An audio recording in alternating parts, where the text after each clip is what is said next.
Great achievement is born of great sacrifice. And to live a good life, you must be smart about your money. Do you save, invest, reinvest?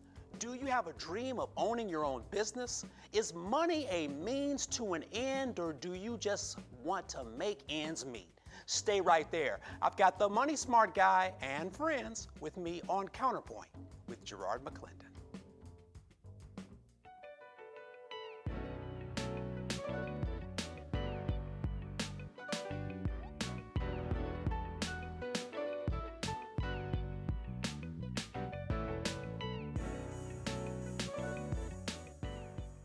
The joke is that 70 is the new 65 or 80 is the new 70, right? So the reality is that people have to live longer because if pensions have dropped their ball in terms of what they promised to pay, government Social Security is pushing retirement age to a later date.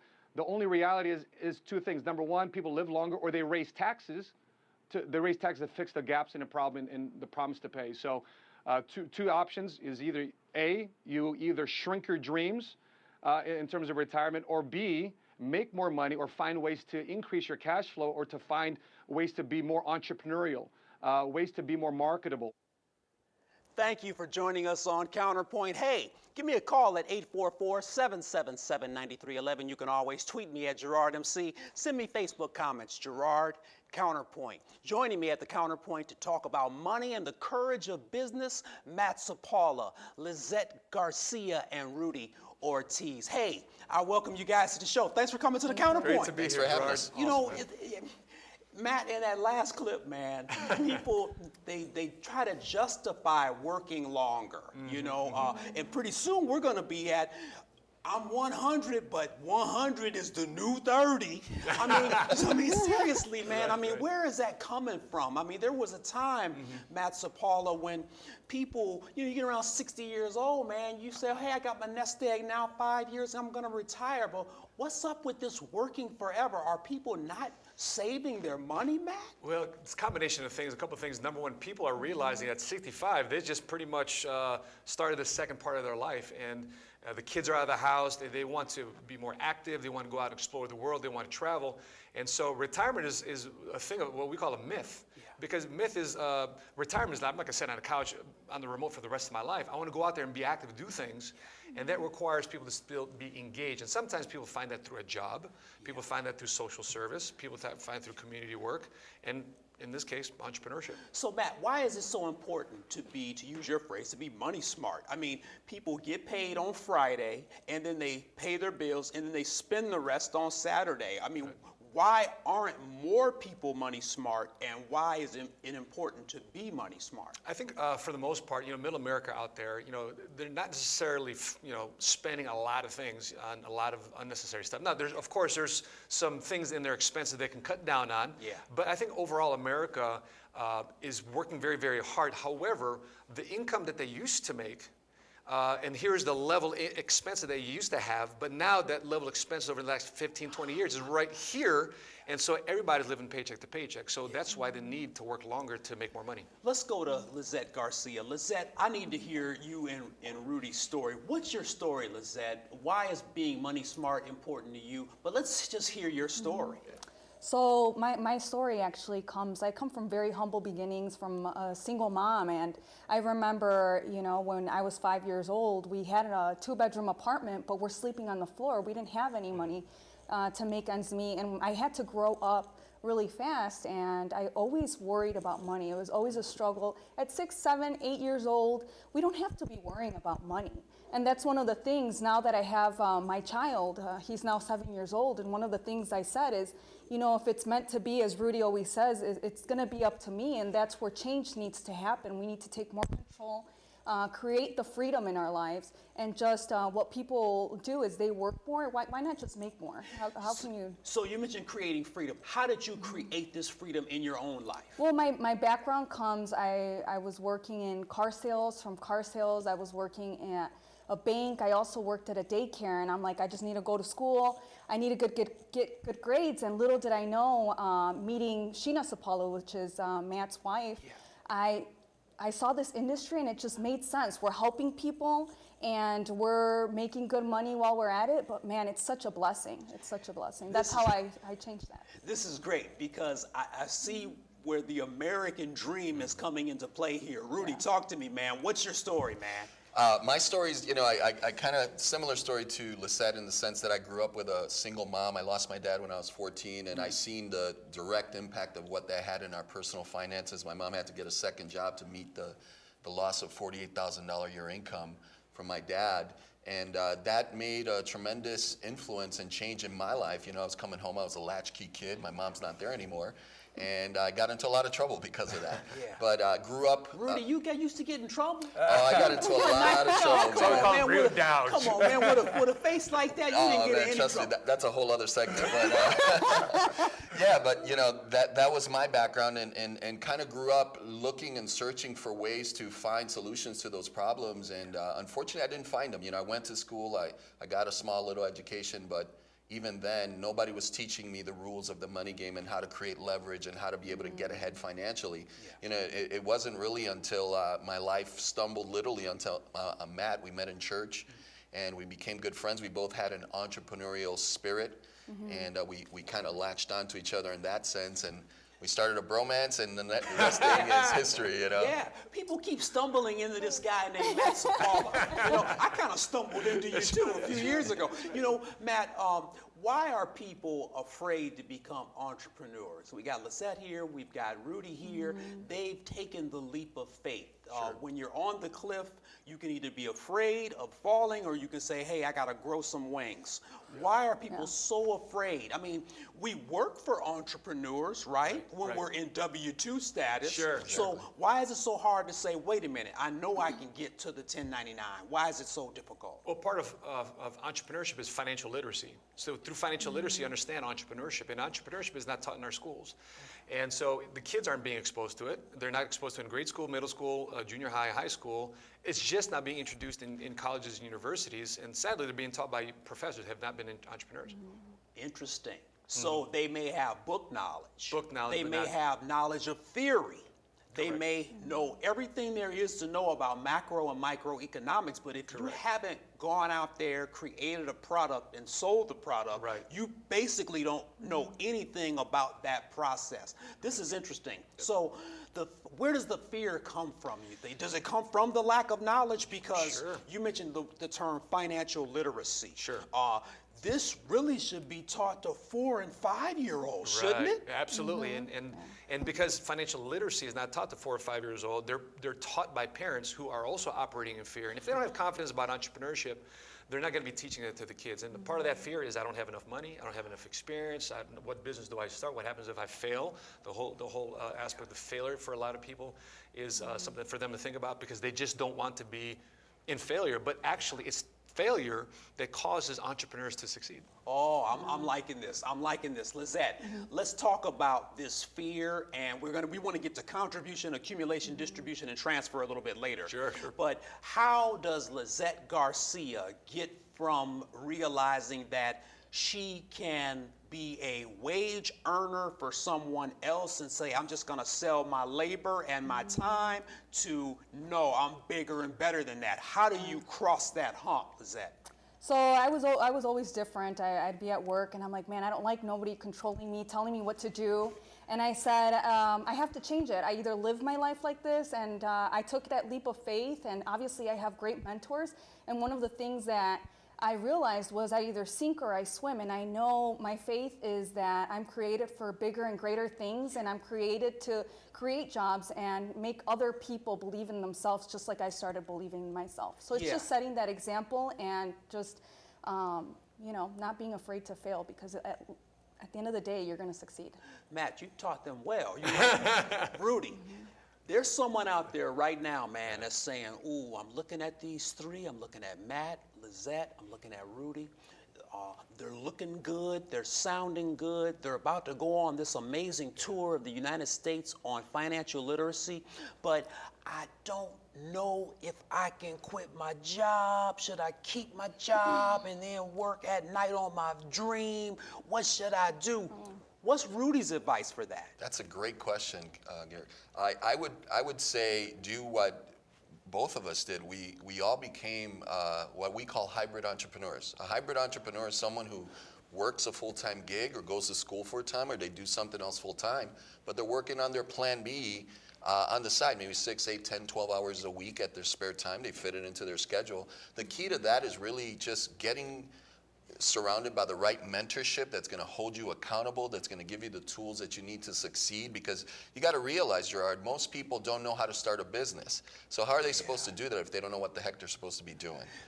So they need to surround themselves with the right people, but they can start part-time. That's literally what I did. I was working for the state full-time. I was a deputy director of business enterprise program, had a governor-appointed position, but I didn't have a lot of time extra, so I just leveraged the training that Matt and my leadership gave me, and 7.5 months later, we were able to replace a full-time income and transition from being a W-2 to being a full business owner 1099. So does your life?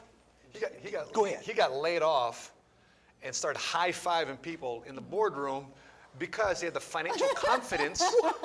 He had the financial confidence of being able to replace his full-time job on a part-time basis. And he said, listen, this is a sign for me to go into my business full-time.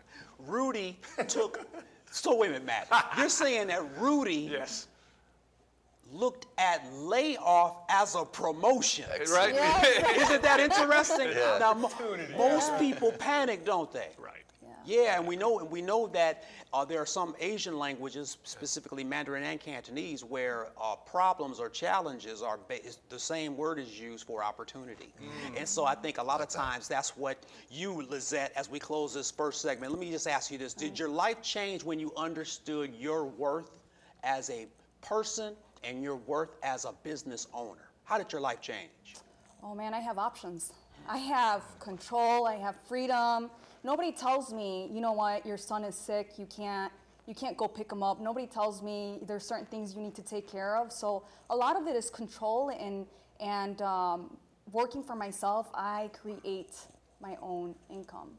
I get to control that. Nobody else is going to take care of me like I'm going to take care of me. You know, Lizette's talking about destiny. Oh, yeah. And we're going to hit that hard in the next segment. And I see Rudy over there smiling because so many people, they know they've got something in their inner core. They know they have something in their heart that they want to do. They have something in their gut, something waking them up in the middle of the night. But they can't quite get to the level of what Lizette just said. She said, I'm tired of people telling me what to do.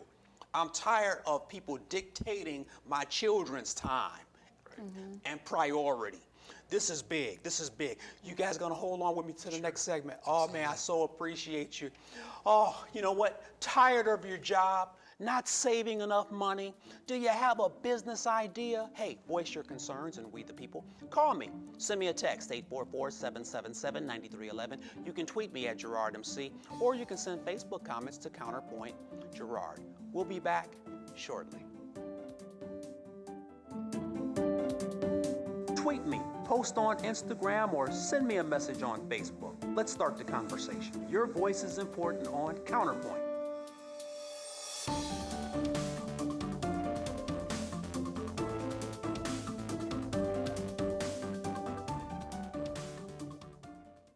My name is Jason Graziani. My name is Matt Sapala. And I'm Sheena Sapala. Hello, my name is Jose Gaitan. My name is Jonathan Mason. Hi, everybody. My name is George Palayo. This summer, Vote 1099. Vote 1099. Vote 1099. Welcome back to CounterPoint. Hey, vote 1099. I got Matt Sapala. I got Lizette Garcia. I've got Rudy Ortiz. They're giving us the lessons many of us just didn't get. Lessons on money and the courage to start a business. Welcome back, you guys. Thank you so much for staying with me.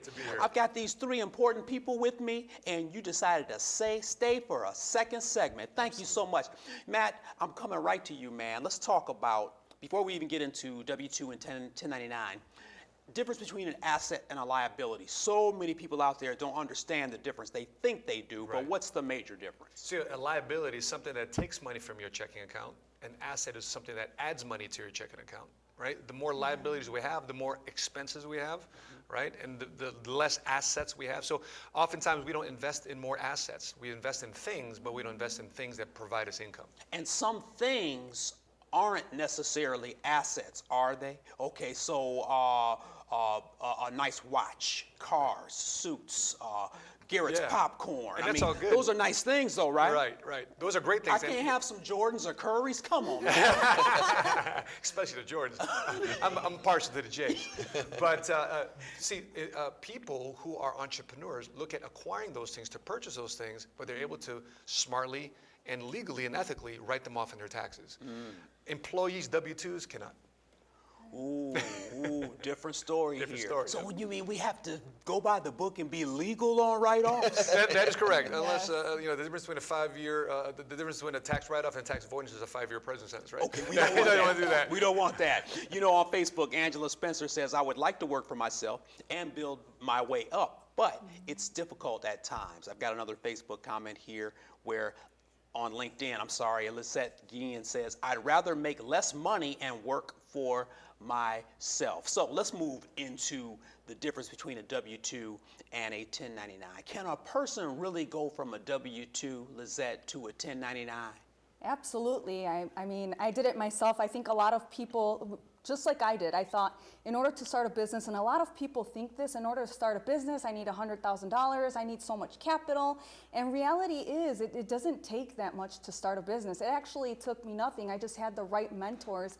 I had Matthew Sapala and Rudy Ortiz just pushing me up and telling this young little girl how to just grow in business. Yeah, this is good. But see, you got that fire starter in you. You know, you a fire plug over here. We got to keep all this energy bottled up. Rudy, talk to me, man. 1099 is scary. You know, when you work a job for someone and you get that 1099, it's nice when you get that nice fat check, but there's no taxes taken out of it. What do we do about that, Rudy? Well, you know what? I think it's really just a matter of education, Gerard. You know, what a lot of people don't realize is that being an employee, just like Matt said, they are limiting themselves from write-offs. For example, if you're making $70,000 as a W-2 versus $70,000 as a business owner, the first thing that's coming out of your check is taxes, and you might net 45, 50 grand. Well, me as a business owner, when I make 70 grand, I get to spend everything, and what I got left is what I pay taxes on. See, wow. so I have more control over my money. So a little bit of knowledge can go a great deal of ways for people when they're making that transition from W-2 to 1099. That's true, and that's where we get the word franchise and franchisementship. That's exactly right. Because it's like, wait a minute, I have more freedom being in a 1099 than a W-2. Some people don't even want to be free, though, do they? That's Just take the taxes out for me. They just rather settle. Right. Yeah, I'm comfortable with Mr. and Mrs. FICA. Well, Gerard, I want you to know that for all your viewers, none of us here come from a rich family. None of us here come from a trust fund. We're average and ordinary kids with average and ordinary last names deciding to do some extraordinary things in our lives. And that's through the journey of entrepreneurship. Yeah. There's someone out there right now that they're just hating their job. Yeah. They're hating it. They've got the talent. How do you get from just hating your job? And you know how it is when you hate a job. Right. The alarm clock goes off too quickly. You didn't get enough sleep that Snooze. night. Yeah, you hit snooze. You got to go in with some jacked up coworkers. It's the worst feeling in the world. Is the fear factor real, though, from going from W-2 to 1099? Is the fear factor real, or is it just a shadow of doom? What do you think? Yeah, I think oftentimes people operate in that fear, but the opposite to fear is faith, right? The opposite to fear is, why would I want to do this to begin with? I hate my job for a reason. Okay, if I can solve that problem, listen, if I'm operating in a job, the worst position to be in is to do something you don't love to do, you just settle. Because employers pay you just enough not to quit, and most employees just do just enough not to get fired. That is so true. That is so true. Les Brown told me that years ago, and it clicked. I was like, wow, that is so true. And in the world of the internet, in the world of great hard drives and amazing computers and with internet in our pocket now, people in some ways have become less productive. Which is a little frustrating. Let's talk about this. You guys are going on tour. it's this, whole vote 1099. What does that even mean, Rudy? Vote 1099 is a very empowering tour. It's an entrepreneurial tour where we're looking to basically educate America on their options. A lot of people, just like you said, Gerard, they're living average, mediocre lives. They're frustrated. They're disappointed. They're, at their jobs, they're undervalued, underappreciated. And what we want to share with them is the dream of the new American dream, which is really around entrepreneurship. It's about having choice and control, owning your time, owning your freedom, owning your ability to live the lifestyle that you want to live, and empowering them not only with the knowledge and the tools, but also with the community and the people that will help support them to reach those goals. That's what the 1099 Entrepreneur Tour is all about. This is great, and it doesn't have anything to do with being male or female or being black, white, Hispanic.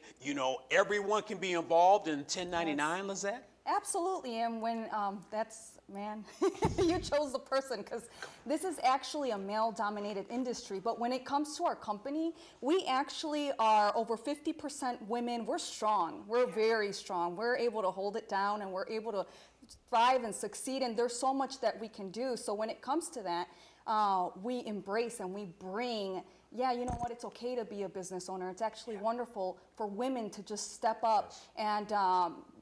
It's very diverse. Yeah, this is important. It's important for everyone, but I think especially for women, because the burden ends up falling on women in so many circumstances, especially with single women. Where if the man holds all of the purse strings, something happens to the man, what is the woman going to do? Whereas Lizette has totally flipped the script here and say, wait a minute, this is about women's empowerment, financial literacy, and success. Matt, why should I vote 1099, brother? Everybody in the presidential campaign, they're talking about building a wall. They're talking about foreign policy. They're talking about Iraq. They're talking about Afghanistan. They're talking about all the crazy things that are going on. You know what they're not talking about? They're not talking about back home in our backyards, not what's going on in the White House, but more important, what's going on in our house. And we want people to say, listen, they're campaigning about all these things. We want you to join us to campaign and voting for your own financial freedom, vote entrepreneurship, because entrepreneurship for most people is the path that gives people the better probability to becoming financially independent. See, people don't have a savings and investing problem. They have an income problem. And if we can fix the income problem and drive 95% of our folks to driving people's income to go from 50,000 a year to 100,000, 100,000 to 200,000, 200,000 to 400,000, there's a lot more freedom, flexibility. And the IRS incentivizes people to go into business. That's why so many different tax codes open up for people to deduct things when they spend it through their business. Oh, And to add to that, Jared, I mean, we're forgetting how America was built. This is the land of opportunity. Boom. It's not the land of jobs. Before it was, you sell me something, I sell you something. It was built because of free enterprise. That's right. Yeah. That's how America was built. Yeah, and we saw it's outrageous how many Americans still don't get that. The fact that you have the freedom to buy and sell or create and sell or trade. That's right. So many of us just don't get that. I'm watching some Gary Vaynerchuk video. Gary V. And he said, so you don't have any money to start a business. He said, go to a garage sale, buy the stuff at the lawn sale, and sell it on Amazon or eBay. He said, you got a business. He said, so often we come up with these excuses. What do you think, Rudy? I absolutely completely agree with that. And you touched on a very important point, Gerard, and that is that Americans take for granted their freedom to become an entrepreneur. Through our business, we connect with people all over the world, and so many people are crying out. They're saying, I wish I lived in America. I wish I had the opportunity to start a business. I wish that my government would give me the freedom to be able to have free enterprise and do all these things. And it's also the reason why a lot of immigrants come to America, and they come here, and in 5 years, they crush it, and they're millionaires. Why is it that people that have been born and raised here don't take advantage of the same thing? It's a mindset. It's a mindset. Ooh, it's a mindset. Oh, man. So give me a final word, Lizette and Matt. Final word. Well, I mean, Talk to my people out there who are on the edge right now of starting a business. Just have faith. Believe in yourself. Go for it. There's nothing that we have to lose. As long as the work is put in, how can a person fail? We're just so filled with excuses and fear, and that's just how we were brought up. Just have faith in yourself. Faith in yourself. Matt Sapala, put in work. Final word for the day. Smart money guy. What do you have to say? Final word, final thought, Muhammad Ali. He said, impossible, impossible is a word thrown around by smaller, weak-minded men to live in a world that's been given them without challenging the power they have to change it. Ooh. Man, Matt Sapala. Vote 1099, baby. Matt Sapala. Right. Man, Lizette Garcia, Rudy Ortiz. I want to thank you guys so much for being on CounterPoint. This is powerful stuff, powerful stuff. You know what? Here's the deal. I need you to go out there and make money. Start a business. I need you to save money, invest, be courageous. That's what's most important. What's in your heart? Be courageous. Make something happen. Thanks to Matt Sapala, Lizette Garcia, and Rudy Ortiz for joining me at the CounterPoint. And as always, I need you to stay positive, keep your head up, and always be encouraged to voice your counterpoint. Have a great week.